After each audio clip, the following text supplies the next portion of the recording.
Hey guys, we are just a few days away from back to school Sunday, so a very exciting time. I hope y'all are really looking forward to meeting all of your new kids. I know it's going to be a great school year. So just really quickly, I wanted to first and foremost talk through what this Sunday is going to look like since it is a special Sunday. But then I also wanted to give you guys just a few thoughts and ideas about the lesson for today and kind of understand how that's going to happen within your classroom. So first and foremost, just so everyone knows what's going on, it's a promotion Sunday, and so what that means is we're going to have our kindergartners coming in out of our preschool and joining us in Kids Town, but we're also going to have our new 5th graders moving up to the youth group, and we're also going to be having our new 7th graders coming down from the preteens, which is where the 5th grade's going. I got my words mixed up. The new 7th graders are going to be coming down and going up the hill to the youth group. And so a lot of people are going to be moving around, and so I just want you all to know what exactly is taking place. So we will all gather in the gym like a normal Sunday morning, like it says in your leader packet, which I do need y'all there by 9:20 so y'all can be welcoming the kids and playing with the kids, watching the kids especially. And at 9:30, we are going to have first our kindergartners brought into the gym. And so here's what that will mean. If you are a kindergarten teacher, which is Stacy and Wanda, I'm going to actually have you two go to a specific classroom, and y'all will be there where you will meet all the new kindergartners. And at 9:30, we're going to get all of the current kids in the gym gathered up, and they're going to line up and make a tunnel for all the kindergartners to come in and walk in. And we're going to send the kindergartners through. Everyone's going to high-five them and say they're glad they're here and stuff like that. And then they will go and take a seat, and the Kids Town folks will say a couple things. I'm going to run upstairs, and we're going to get our 6th graders and bring them down to kick them up the hill. And when they come down, we're going to have all of our 4th graders go up to the preteen area. So a lot of moving around, but really all that means for you is that you're going to help us get kids wrangled and do the welcome tunnel for the kindergartners as they come in. Everything else should be pretty normal. They'll have a seat. At that point, we're going to do worship and sing a couple songs. And I would love for you guys to stand up and get the kids moving and stuff like that too. And then we're going to play a couple of games. The first game is a rock, paper, scissors tournament, which all that is play rock, paper, scissors with someone next to you, and we keep on going until we're down to our final 2. That's super easy. Just feel free to play with them. Feel free to beat them. I mean, show them who's boss, you know. And then the second game is the Team Tower Challenge. And so in all the corners of the room, we're going to have a bin, and in that bin you will find marshmallows and spaghetti. And we'll explain this the day of, but essentially we're going to split up into our groups. And so this is when you will get to meet your kids, and they're going to come find you. And every group is going to have a designated corner where their supplies are. And I will inform you guys where that is one way or the other. And we will have a timer, and for a set amount of time, your group will work together to try to build the tallest tower that they can with simply using marshmallows and spaghetti and sticking them together. And so that'll be fun. It'll be a fun game. And after that, we're going to dismiss everyone to class. And once you get to class, I would like for you guys to use at least some of that beginning time to introduce yourselves, tell them a little bit about you, and then also go around and let them introduce themselves as well. I love to do everyone give me one fun fact about yourself, or something, your favorite cereal or your favorite whatever, but it's some way for them to get to share and start building that relationship with you and with their classmates. And so the time, how that will work out time-wise, I'm hoping y'all will still have about 30 minutes in the room with the kids. But this is kind of a different Sunday than normal, and so we'll have to be just flexible with how things roll. So once that all is accomplished, of course, then it is time for you guys to actually do your lesson. Hopefully you all have gotten a chance to look through the content. It is a difficult lesson for week 1 of getting back with the kids.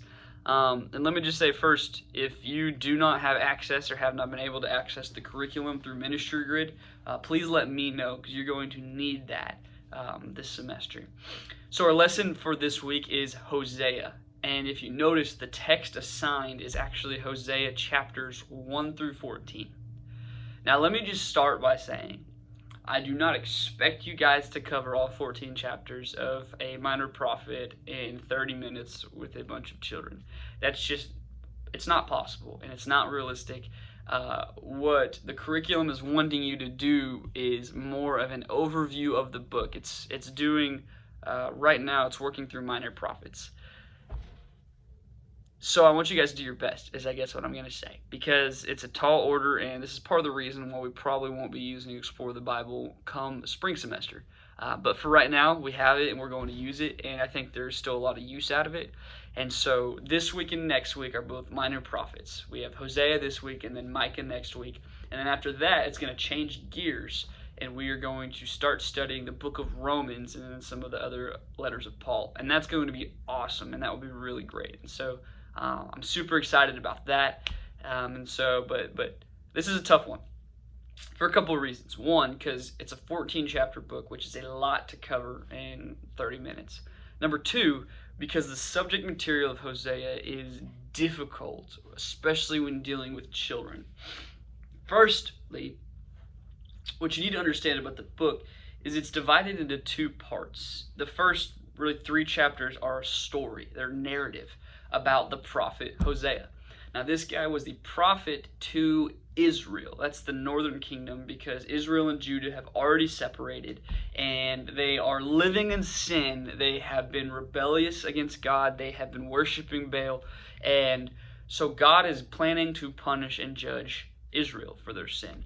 So he calls this guy Hosea to be a prophet, and during the story portion of the book of Hosea, we see this really odd story unfold.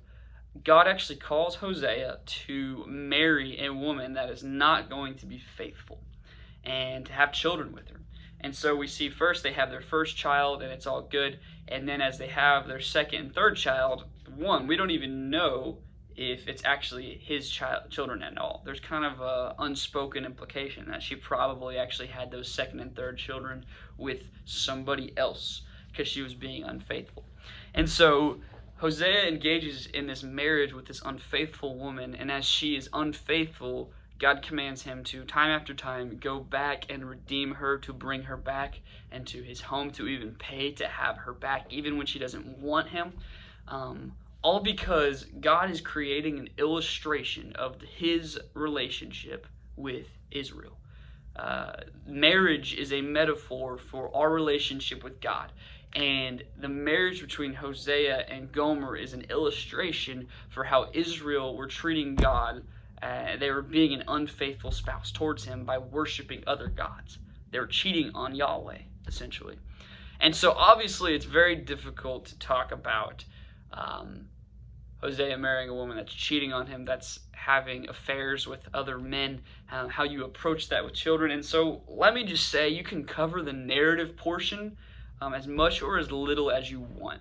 I would just give them the general idea of the book is Hosea had a wife who didn't love him, and she kept leaving him and running away, but treating him really bad.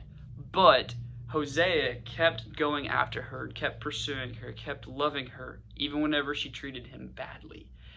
And that is a picture of how God pursues us, how he continues to chase after us, how even when we sin, God still loves us. That's kind of how I would go about handling that. Obviously, you have to just be very graceful with how you interact with that. So the second portion is prophecy. Again, I don't expect you guys to dive super deep into it. If you did want to read, I would like for you guys to read out of the text at some point. I think it's important every time we meet that you open up the Bible and read out of it, because that's what this is all about.